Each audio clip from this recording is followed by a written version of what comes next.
ನಿರೀಕ್ಷೆ ಉಳ್ಳವರಾಗಿರ್ತೀರಿ. నా జీవితంలో ఇంకో ఏదో అద్భుతం జరగాలి, ನನ್ನ ಜೀವನ ಇನ್ನು ಅದ್ಭುತ ನಡೀಬೇಕು, నా జీవితంలో ఏదో విడుదల జరగాలి, ಇನ್ನು ಬಿಡುಗಡೆ ಆಗ್ಬೇಕು.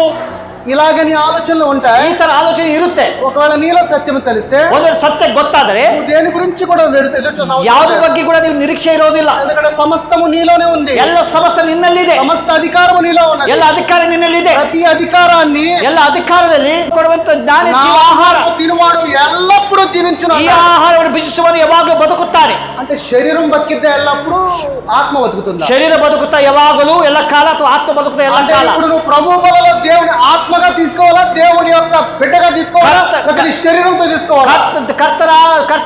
ಕರ್ತನ ಮೇಜಿನಲ್ಲಿ ದೇವರ ಆತ್ಮವಾಗಿ ಸ್ವೀಕಾರ ಮಾಡಬೇಕಾ, ಶರೀರದಲ್ಲಿ ದೇವರ ಮಗನಾಗಿ ಸ್ವೀಕಾರ ಮಾಡಬೇಕಾ? నా ఆహారం తినువాడు నిత్యము జీవించును. ನನ್ನ ಆಹಾರ ಭುಜಿಸುವನು ನಿತ್ಯವೂ ಜೀವಿಸುತ್ತಾನೆ, ಬದುಕುತ್ತಾನೆ. జీవాహారము నేనే అన్నాడు. ನಾನೇ ಜೀವ ಕೊಡುವ ಆಹಾರ, పరలోకము నుండి దిగి వచ్చిన ఆహారం నేనే అన్నాడు. ಪರಲೋಕದಲ್ಲಿ ಬಂತದ ಆಹಾರ ರೊಟ್ಟಿ ನಾನೇ. నువ్వు గనక ఆహారము గనక దేవుని ఆత్మగా తీసుకుంటే, ದೇವರ ಆತ್ಮವಾಗಿ ನೀವು ತೆಗೆದುಕೊಂಡರೆ, తీసుకోవాలి అలాగే. ದೇವರ ಆತ್ಮವಾಗಿ ತೆಗೆದುಕೊಳ್ಳಬೇಕು. ఎందుకంటే నిజముగా నీవు దేవుని కుమారుడుగా అదే నిజమైన స్థానము. ನೀನು ನಿಜವಾಗಲೂ ದೇವರ ಮಗನಾಗ ಅದೇ ನಿನ್ನ ಸ್ಥಾನ. నీ శరీరమును విడిచి ಶರೀರ ಬಿಟ್ಟು నీలో ఏ పాపము, ఏ చీకటి, ఏ శోధన ఉన్నా గాని, ನಿನ್ನಲ್ಲಿ ಯಾವ ಪಾಪ, ಕತ್ತಲು, ಕಾಲ್ಕತ್ತಲು, ಶೋಧನೆ ಇದ್ದರೂ ಕೂಡ వాటన్నిటి మీద జయించగలిగిన అధికారం నీలో ఉంది. ಅವೆಲ್ಲದರ ಮೇಲೆ ಜಯಿಸುವಂತ ಅಧಿಕಾರ ನಿನ್ನಲ್ಲಿದೆ. ఈ అధికారం పొందుకోవాలంటే you have to be renew. ಈ ಅಧಿಕಾರ ಹೊಂದಿಕೊಳ್ಳಬೇಕಂದ್ರೆ ನೀನು ರೂಪಾಂತರ ಆಗಬೇಕು. నువ్వు ఎప్పుడైతే రెన్యూ చెందుతావో, ರೂಪಾಂತರ ಆಗುವಾಗ నీ మీద ఉన్న ప్రతి చీకటి శక్తి, ನಿನ್ನ ಮೇಲೆ ಎಲ್ಲ ಕಾರ್ಗತ್ತಲು ಶಕ್ತಿ నువ్వు విడుదలను పొందుకుంటావు. ಬಿಡುಗಡೆ ಆಗುತ್ತೆ. నువ్వు పరిశుద్ధిరాలుగా, పరిశుద్ధుడిగా, ನೀನು ಪರಿಶುದ್ಧರಾಗಿ